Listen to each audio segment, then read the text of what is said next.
Blue Moon, a historical romance. Written by Parris Afton Bonds. Narrated by Stephen Cooper. Once upon a time, or so begin the fairy tales, there was a blue-stocking spinster and a gin-sodden cowpoke.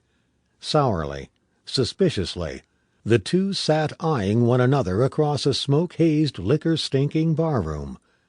Each pondered the mad quirk of foolishness that had brought them to that seedy cantina on Calle de Noche Triste in Juarez, Mexico. Chapter 1. 1916. The age of the hobble skirt that shackled women below the knee. The peak of the militant suffragette movement.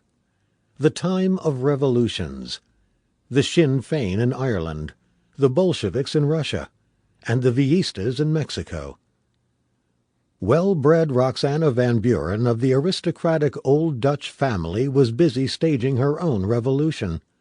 At 30, she was going to work, or rather she was attempting to, though it appeared her mother's body might block the doorway with a precipitous fainting spell, a ploy the woman had used frequently when dealing with her husband's tyrannical decisions, a ploy that seldom worked.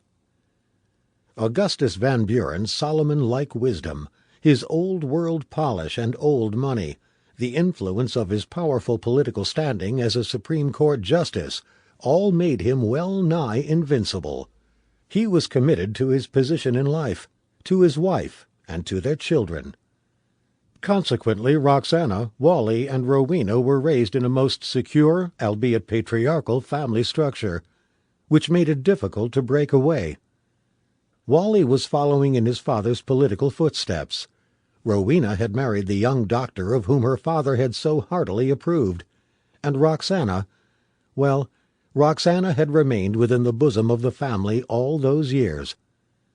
Poor Audrey Van Buren had come reluctantly to the conclusion that her oldest daughter was a spinster.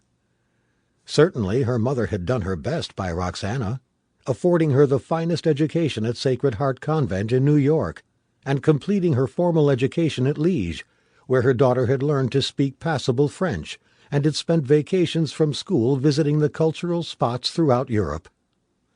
And Roxana was attractive enough, unless one compared her to Rowena, beside whose golden beauty all females paled. It wasn't that Roxana had never had a suitor. In fact, several came to call after Rowena married. Roxana simply wasn't interested. It was the education that... Sample complete. Ready to continue?